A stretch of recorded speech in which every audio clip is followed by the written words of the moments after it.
अस्सलामुअलैकुम नाज़रीन, opposition grand alliance conference में शाहिद खाकान अब्बासी ने नून लीग पीपल्स पार्टी को बड़े आड़े हाथों लिया और उन्होंने और भी बड़े इंकशाफात किए। आइए पहले शाहिद खाकान अब्बासी की गुफ्तगू सुनते हैं, फिर इस पर बात करते हैं। मीडिया को, इंटेलेक्चुअल्स को, सिविल सोसाइटी को और लॉयर्स को मदऊ किया कि वो आकर इस मौजू पर अपना मौक़िफ़ पाकिस्तान के अवाम के सामने रखें, क्योंकि आज ये हम सब का मुतफ़िका नुक्ता नज़र है कि जब तक पाकिस्तान आइन के मुताबिक नहीं चलेगा, कानून की हुक्मरानी नहीं होगी, पाकिस्तान आगे नहीं बढ़ सकता। जब तक कानून आइन की बालादस्ती नहीं होगी, मुल्क में सियासी इंतशार रहेगा। सियासी इंतशार रहेगा तो मईशत आगे नहीं चलेगी, मुल्क आगे नहीं चल सकता। ये आज अपोजिशन जमातों का मुतफ़िका नुक्ता नज़र है, इसी पर यह कॉन्फ्रेंस बुलाई गई। अब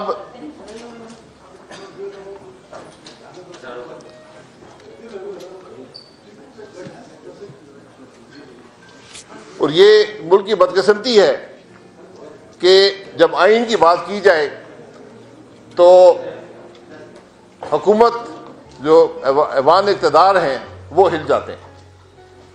आज मुल्क में आइन का लफ्ज़ एक गाली बन चुका है। हुकूमत के लिए आज ये एक लफ्ज़ खौफज़दा करने वाला लफ्ज़ है। ये बदकिस्मती है मुल्क की। हमने 3 जगह इससे पहले वेन्यू रखा था। पहले वहां पर मजिस्ट्रेट साहब पहुंचे, एसी पहुंचे, पुलिस पहुंची, उसको मना करा दिया।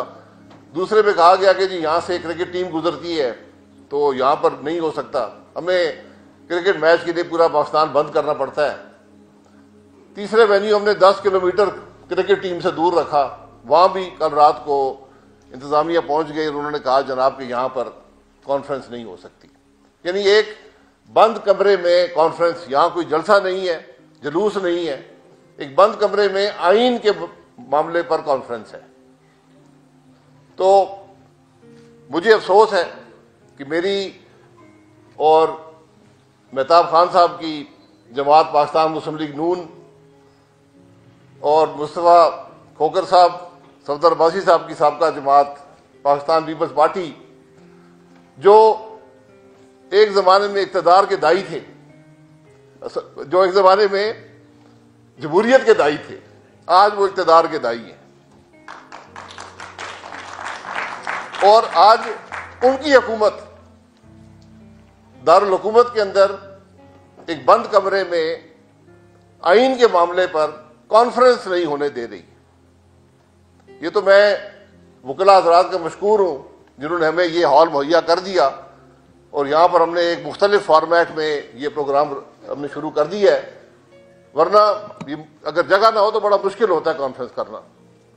हमने मुख्तलिफ और जगह भी कोशिश की, इदारों से कोशिश की, लेकिन कोई भी, इतना खौफ है आज हुकूमत को कि एक कॉन्फ्रेंस भी आज मुमकिन नहीं है कि आप मुल्क में आइन के नाम पे कर सकें। ये इसके खदोखाल थे। यहाँ पर हमने खुलकर बात करनी है, हमने ओपन फोरम है, आपने खुलकर बात करनी है मुल्क के मामलात पर, आइन की बालादस्ती पर और मुल्क में जमहूरियत के अमल पर, क्योंकि ये हम सब की जिम्मेदारी है। अगर मुल्क में जमहूरियत नहीं होगी, मुल्क के अवाम की राय का एहतराम नहीं होगा तो मुल्क नहीं चलते। कानून की बालादस्ती नहीं होगी, मईशत नहीं चलेगी। ये वाज़ेह हक़ाइक़ है मुल्क के। बदकिस्मती से आज हमारे हुक्मरान और साहिब इक़्तिदार किस सोच में है इसका मुझे इल्म नहीं है। कि वो लोग हैं जो एक ज़माने में वही बातें करते थे जो मैं आज कर रहा हूँ, अशरों तक ये बातें करते रहे। आज क्या मजबूरियां हैं कि आप मुल्क में जमहूरियत को दबाने, अदल के निज़ाम को तबाह करने में, मुल्क में अवाम की राय को दबाने में और मुल्क के अंदर एक सियासी इंतशार को ख़त्म करने में नाकाम है। ये बदकिस्मती है मुल्क की। जब सियासी निज़ाम अपने ज़मीर का सौदा कर ले, जब सियासी जमातें असूलों से हट जाएं तो फिर मुल्क नहीं चलते। ये वाज़ेह हक़ाइक़ है पाकिस्तान के। और आज बदकिस्मती है कि बात करने की इजाज़त नहीं है। कानून बनाए जाते हैं कि बात करने को किस तरह दबाया जाए।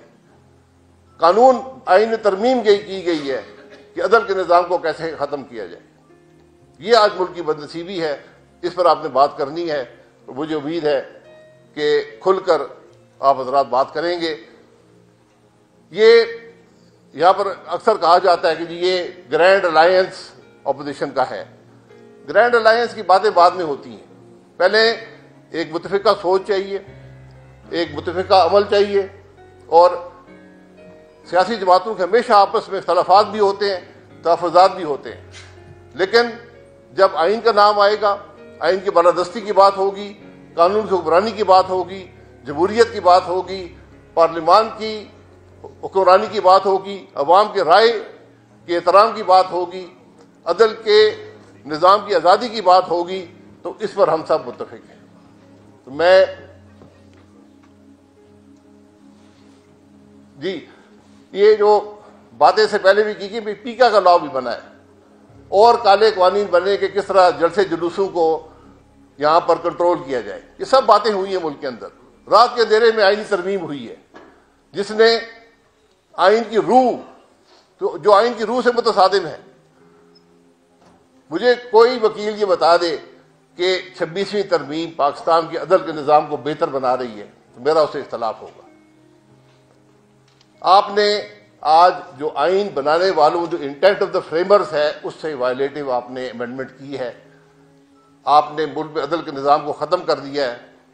आज चीफ जस्टिस वो आदमी है जो अपना बेंच नहीं बना सकता, जिसका कोई अमल जज अपॉइंट करने में नहीं है, जो जजेस की परफॉर्मेंस रिव्यू नहीं कर सकता, जो कॉन्स्टिट्यूशनल इशू नहीं सुन सकता। चीफ जस्टिस होता क्या है? सुप्रीम कोर्ट होती क्या है? कॉन्स्टिट्यूशनल इश्यूज सुनने के लिए। आज मुल्क का चीफ जस्टिस कॉन्स्टिट्यूशनल इश्यूज नहीं सुन सकता, सुओ मोटो पावर्स नहीं है। ये आज हमारे अदल का निज़ाम है। इस पर दुनिया के इदारे आज फिक्रमंद हैं कि आपने अपने इंसाफ के निज़ाम के साथ किया क्या। IMF जैसा इदारा जो कभी इस मामले में दखल नहीं देता था, वो भी मजबूर हुआ कि आकर चीफ जस्टिस से पूछे कि भाई मुल्क में अदल का निज़ाम चल रहा है या नहीं चल रहा। ये आज हमारे मुल्क की बदनसीबी है कि हमारी बदनामी, हमारी बेइज्जती, जमहूरियत का कत्ल सिर्फ मुल्क के अंदर नहीं है, पूरी दुनिया इस पर हमें मलामत कर रही है। नाज़रीन, आप अंदाजा कीजिए कि जाली मैंडेट पर आई हुकूमत इस वक्त आइन के नाम पर होने वाली कॉन्फ्रेंसेस से भी घबरा रही है और आइन के बारे में बात करने वाले भी इन्हें खटकने लगे हैं। हालांकि शाहिद खाकान अब्बासी पहले नून लीग का हिस्सा भी रह चुके हैं और नून लीग का हिस्सा रहते हुए वो एक बार मुल्क के वजीर आजम भी बन चुके हैं। लेकिन अब नून लीग वाले शाहिद खाकान अब्बासी से राब्ता इस वजह से खत्म कर चुके हैं, ताल्लुकात खत्म कर चुके हैं, क्योंकि शाहिद खाकान अब्बासी कानून और आइन की बात करते हैं। और नून लीग वालों ने इस वक्त जो मुल्क पर जबरदस्ती मुसल्लत होकर हुकूमत बनाई है, वो भी जाली तरीके से बनाई है और मुल्क में कानून और आइन की पूरी तरह से धज्जियां बिखेर चुके हैं। और जिस तरह से मुल्क में इंसानी बुनियादी हकूक का इस्तेहसाल किया जा रहा है, लोगों पर जुल्म सितम किया गया, उनके इलेक्शंस को चोरी किया गया। और यही वजह है कि नून लीग वाले अब इस हद तक पहुंच चुके हैं कि नून लीग के लिए कानून और आइन अब जहर की तरह लगता है और कानून और आइन की बात करना या कानून और आइन की बात सुनना भी इनके लिए जहर बन गया है। अब ये नून लीग वाले कानून और आइन की बात सुन ही नहीं सकते। इसी वजह से शाहिद खाकान अब्बासी ने बताया कि ग्रैंड अपोजिशन अलायंस हम कॉन्फ्रेंस करना चाह रहे थे, लेकिन इस पंजाब की वज़ीर आला मरियम नवाज ने वो कॉन्फ्रेंस नहीं होने दी और जहां भी वो कॉन्फ्रेंस करने की कोशिश करते थे वहां ही पहुंचकर ये कहते थे कि आप यहाँ कॉन्फ्रेंस नहीं कर सकते। हालांकि नाज़रीन, ये किसी किस्म का कोई जलसा नहीं था, बल्कि एक बंद हॉल के अंदर एक कॉन्फ्रेंस थी और ये वो भी बर्दाश्त नहीं कर सके। यहीं से आप अंदाजा लगा सकते हैं कि अवाम के जलसे को, यानी अवाम के समुंदर को ये किस तरह से बर्दाश्त कर सकते हैं। इसी से पता चलता है कि ये किस कदर खौफजदा थे कि जो इन्होंने 26 नवंबर को होने वाले पीटी के जलसे पर सरेआम गोलियां चला दी। वज़ीर आला मरियम नवाज ने एक कैंपेन शुरू की है जिसका हिस्सा इस मुल्क के वज़ीर आज़म शहबाज शरीफ भी हैं, जिसमें ये लोगों को बता रहे हैं कि इन्होंने पिछले 1 साल में क्या क्या काम किए हैं और उन्होंने इस मुल्क को कितनी तरक्की दी और उन्होंने अवाम की खुशहाली के लिए क्या क्या काम किए। लेकिन नाज़रीन, अब ये अवाम बेवकूफ नहीं रही। अवाम भी अच्छी तरह से जानते हैं कि महंगाई किस कदर बढ़ी है या कम हुई है। ये अवाम को बार बार ये बताते हैं कि महंगाई की शरह कम हुई है। इनको लगता है कि अगर ये अवाम को बताएंगे इन्होंने ये प्रोजेक्ट भी स्टार्ट कर दिया है, फलां प्रोजेक्ट भी स्टार्ट कर दिया है, तो अवाम इन पर एतमाद करेगी और अवाम पर इन्होंने जो जुल्म सितम किए हैं अवाम उसको भूल जाएगी। तो ये इनकी सबसे बड़ी भूल है। जिस तरह की फस्तायत और जुल्म सितम इन्होंने अवाम पर किए हैं, अब इन अवाम को इनके 2 सालों की कारकर्दगी से कोई फर्क नहीं पड़ता और मंसूबे भी वो जो इस वक्त सिर्फ कागज पर मौजूद है, जिनका हकीकत में कोई वजूद नहीं है। नाज़रीन, आप इस बारे में क्या राय है कमेंट में जरूर बताइएगा। अगली वीडियो में मिलते हैं, तब तक के लिए अल्लाह हाफ़िज़।